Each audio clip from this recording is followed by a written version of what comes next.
Hello everyone, welcome back. So far we have learned about path parameters, query parameters. Both were used to read data from our API. But APIs don't only return data, sometimes we need users to send data to us. For example, we want to create a new book or maybe register a new user, placing an order. This is where a request body comes in. And what is a request body? A request body is simply the data the client send to our API, and this is an example of a request body. Instead of sending the data in URL, we send structured JSON data inside the request body, and this is a cleaner and much more common when creating resources. So let's start writing codes to understand it. First, I'm going to import base model from Pydantic. Base model. And from FastAPI, I'm going to import FastAPI and status. Put fast and status. Let's create our FastAPI app. Create an app, and then we will create a sample database. We need somewhere to store books. I will make empty list here, books, and we also need ID.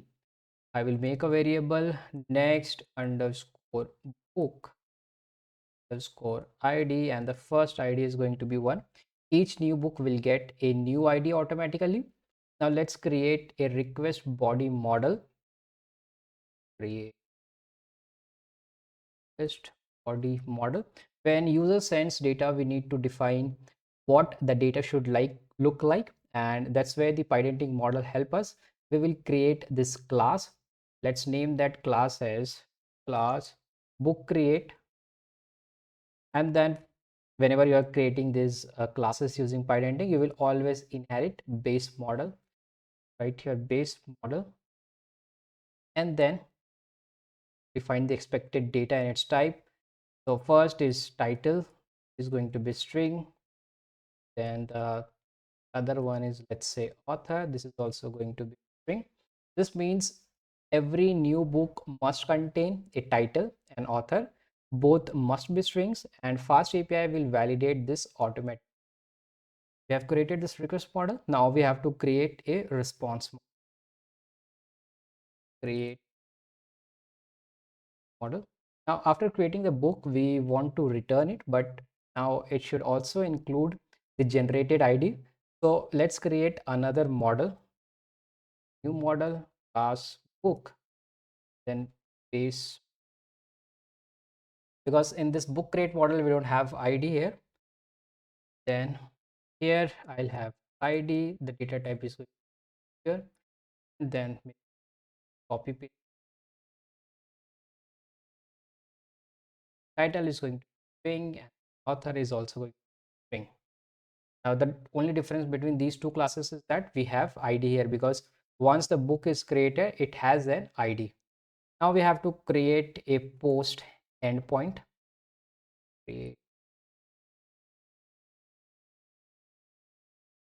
So I'll call this decorator app dot get. No, we don't have to use get. We are using here post. So we'll write here post, and then the books here. This is the endpoint right here as not book. So creating this new endpoint, and we also have to add a response model. We can tell FastAPI what our response will look like. So I will put a comma and then response model. Response model is going to be book. This means that the return data should match the book model.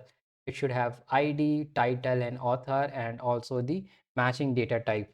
Now let's add a status code. We also imported status, if you remember.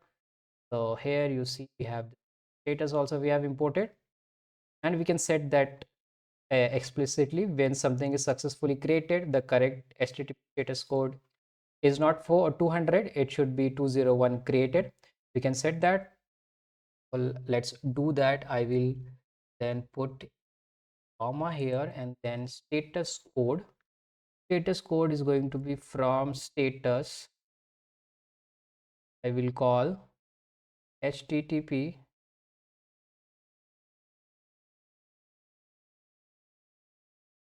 underscore 201 created. This is going to be the status code that I will be using. This tells FastAPI return status code 201 after successful creation. Let's define a function to receive request body. I will write here define create underscore book, and then this will take book as the variable, and the data type is going to be here book create, and the expected output is book. This is very important. Book is equal to book create.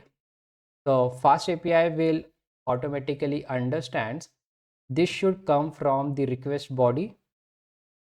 So if the client sends JSON, FastAPI convert it into this model.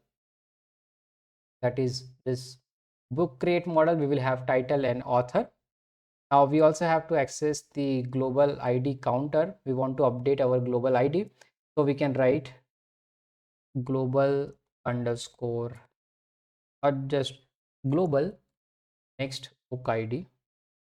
Next book ID that we already defined above. This allows us to modify that variable. Now we will create a new book. Now build the new book object.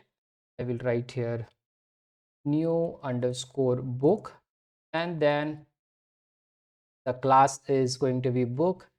For ID, it is going to take the ID that is the next book ID increment, and for books it will have book, and from this model dot.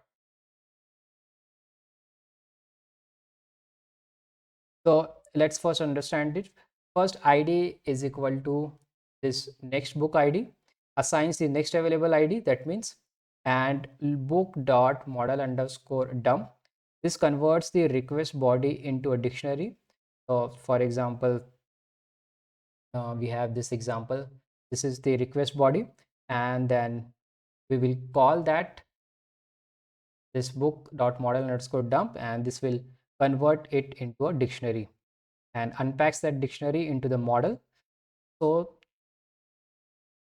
next we have to save this. I can do here, I can write here books dot append, and I will append this new book here, and then we can prepare the next ID. So we can increment it. I will call this next book ID, and to increment it I will just write plus is equal to 1. So every time it will increment. Then finally we will return our new book. So this is going to be the code. Next one, fine. Okay, now let's do the testing. Save this. Then I will go to cd app, and I will run fast API dev main.py. Let's wait for a minute to start this. Then I will copy that URL, go to the server, open docs, valid syntax. Okay.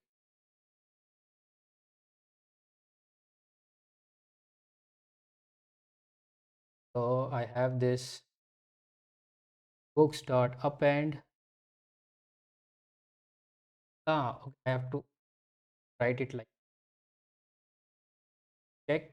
So in FastAPI, you don't have to run it again. Okay, this time I have to run it because it did not start. So I will run this again. I'll copy this, then open this browser.